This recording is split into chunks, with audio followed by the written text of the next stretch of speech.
2025 November മാസം 30-ാം തീയതി മുതൽക്ക് ഡിസംബർ 7 വരെയുള്ള ഒരാഴ്ചക്കാലത്തെ എല്ലാ രാശിക്കാർക്കും മേഷാദി 12 രാശികളിലും വരുന്നവരുടെ സാമാന്യ ഫലനിരൂപണം നടത്തുകയാണ്.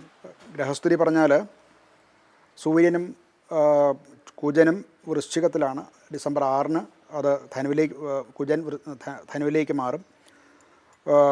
ബുധൻ തുലാത്തിലാണ്. ഡിസംബർ 7-ന് വൃശ്ചികത്തിലേക്ക് മാറുന്നു. ശുക്രൻ വൃശ്ചികത്തിലാണ്. ഗുരു മിഥുനത്തിലും. ഡിസംബർ 5-ന് അത് കർക്കിടകത്തിലേക്ക് ഉച്ചത്തിലേക്ക് മാറും. ശനി മീനത്തിലും, രാഹു കുംഭത്തിലും, കേതു ചിങ്ങത്തിലുമാണ്. ഇനി പറയാനുള്ളത് കന്നി രാശിയാണ്. വിർഗോ എന്നാണ് റോമൻ ഗ്രീക്ക് സമ്പ്രദായത്തിലെ പേര്. ഇവർക്ക്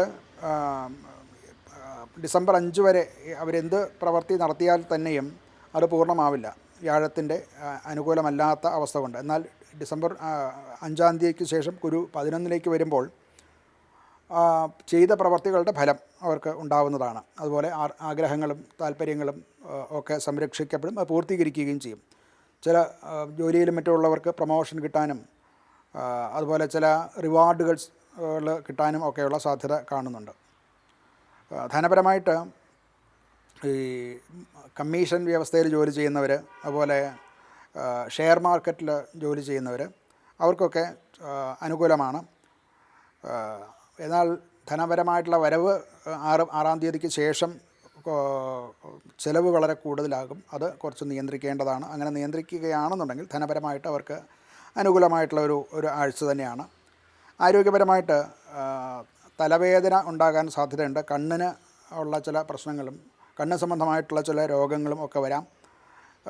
എന്നാൽ ഈ ആഴ്ചയ്ക്ക് ശേഷം 7-ാം തീയതിക്ക് ശേഷം അതിനും മാറ്റമുണ്ടാകും, കുറയുന്നതാണ്. കുടുംബപരമായിട്ട് ബന്ധുക്കളുടെയും മറ്റും പിന്തുണ ഉണ്ടാവും. അതുപോലെ ചില തർക്കത്തിൽ കിടക്കുന്ന ചില പ്രോപ്പർട്ടി കാര്യങ്ങളുമൊക്കെ, സ്ഥല സംബന്ധമായിട്ടുള്ള കാര്യങ്ങൾക്കൊക്കെ ഒരു സെറ്റിൽമെൻറ്റ് ഉണ്ടാകാനും ഈ കാലത്ത് സാധിക്കുന്നതായിരിക്കും. ഇവരെ സംബന്ധിച്ചിടത്തോളം പരിഹാരമായിട്ട് ബുധ ഭഗവാനെ ഭജിക്കുക, ബുധ ഗായത്രി ജപിക്കുക, അതല്ലെങ്കിൽ ശ്രീകൃഷ്ണൻ്റെ അഥവാ ശ്രീരാമൻ്റെ അവതാര വിഷ്ണുവിൻ്റെ എന്നർത്ഥം അങ്ങനെയുള്ള ക്ഷേത്ര ദർശനങ്ങളോ അപ്രകാരമുള്ള സ്തോത്രം ജപിക്കുകയും ഒക്കെ അനുകൂലമായിട്ടുള്ള ഫലം ഉണ്ടാക്കും.